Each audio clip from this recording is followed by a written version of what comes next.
দিন, সেই জন্য সকাল সকাল ঘুম থেকে উঠে মেয়েকে রেডি করে দিয়ে বর তো তাকে স্কুলে পাঠিয়ে দিয়েছে। তারপরে আমার বর এসে বলছে চলো আজকে তোমাকে বাজার নিয়ে যাব। সত্যি বলতে আমার বাজারে যেতে ভীষণ পছন্দ, সেই জন্য বরের এক কথাতেই আমি রাজি হয়ে গেছিলাম বাজারে যাওয়ার জন্য।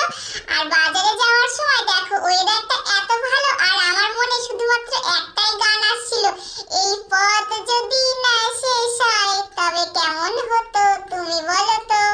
তারপরে বলতে বলতে তো আমি চলে আসলাম বাজারে। বাজারে আসে আমার বরের তো সমস্ত দোকান পরিচিত, কারণ আমি সেরকম এই বাজারে মানে এটা একটু দূরে ছিল ব্যারেজে, এইখানে ঠিক সেরকম আসি না, হঠাৎ করেই আসি। তো আসাতেই সবাই বলছিল দাদা আজকে তো বৌদিকে নিয়ে এসেছেন। ইনি বলছে দাদা আজকে বৌদিকে নিয়ে এসেছেন, কি ব্যাপার? আমি মনে মনে বলছি দেখো আমরা কি বাজারে আসতে পারি না? আমাদের কি ইচ্ছা হয় না মাঝে মাঝে বরের সঙ্গে বাজারে যেতে? তারপরে কথাটা বললে বর তো ওইদিকে আলু দিচ্ছিল, আর আমিও ভাবছি যে আমি দাঁড়িয়ে থেকে কি করব, দেখি আমার কি সবজি পছন্দ। আমি তো এইদিকে ওইদিকে ঘুরে বেড়াচ্ছি কি সবজি নেব। তো প্রথমত আমার দরকার ছিল একটা কাঁঠাল, কাঁঠালের ভেতরের বীজগুলো আমার দরকার, সেই জন্য কাঁঠালের কাছে চলে গেছিলাম। তারপরে এইদিকে আমার বর আমার পছন্দ মতো সমস্ত সবজি কিনছিল।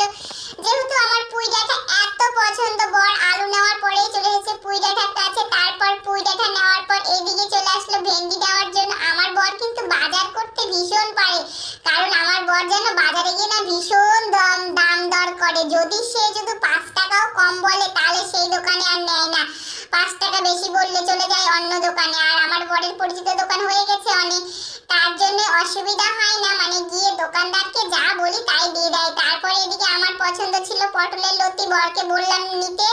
বর তখন দাম শুনে বলছে এখানে আর নিতে হবে না, চলো অনেক দাম, অন্য জায়গা থেকে নেব। তাহলে দেখতে পাচ্ছ আমার বর দেখো কত কিপটার কিপটা। তারপরে এদিকে চলে আসলাম আমরা আবার এই কি যে এই জিনিসগুলো, এখানে আমি নাম বলতে পারছি না, আমি এই নামগুলো জানি না, কিন্তু এটার না মানে পাঁচমিশালি সবজি দিয়ে ঘন্ট করলে দারুণ টেস্ট লাগে, সেই জন্য আমি বরকে বললাম নিয়ে নিতে। নেবার পর তারপরে ভাবছি যে এইবার তো হঠাৎ করে যেন বাজার করতে করতে বৃষ্টি চলে এসেছে। বৃষ্টি চলে এসেছে কিছুক্ষণের মধ্যে বৃষ্টি আবার থেমে গেছে, কি করব? তারপরে আবার আমরা বাজার করতে শুরু করলাম। এইবার দেখো বাজার করেছি এত, মানে এই দেখো পুরো মানে গাড়ির সামনে ঝুলিয়ে রাখলাম এক ব্যাগ, তারপরে এইখানে এক ব্যাগ ঝুলিয়ে রাখলাম, আবার ডিক্কির মধ্যে আছে এক ব্যাগ। ভাবতে পারছো মানে কত বাজার করেছি। আর আমার সবচেয়ে বড় সমস্যায় পড়েছে একটা কাঁঠাল কিনে। এই দেখো আমরা ভাবছিলাম দুজন মিলে কত সুন্দর একটু সময় কাটাবো আর একটু ভালোভাবে রাস্তাটায় যাব, একটু ভালো করে ধরে ধরে। ও বাবা, তার মধ্যে কাঁঠাল নিয়ে নিয়েছে একটা। কাঁঠালটা আমি নিয়েছি, নেওয়ার পর দেখো কি আর অফ করবো, সামনে দিয়ে প্রচন্ড পরিমাণে ঝমঝম করে বৃষ্টি শুরু হয়ে গেছে। মানে সত্যি বলতে কাঁঠালটা না থাকলে এখন বেশ মজাই হতো। দেখো বৃষ্টি পড়ছে তো রাস্তার মধ্যে আমরা দাঁড়িয়ে গেছি একটা গাছের নিচে।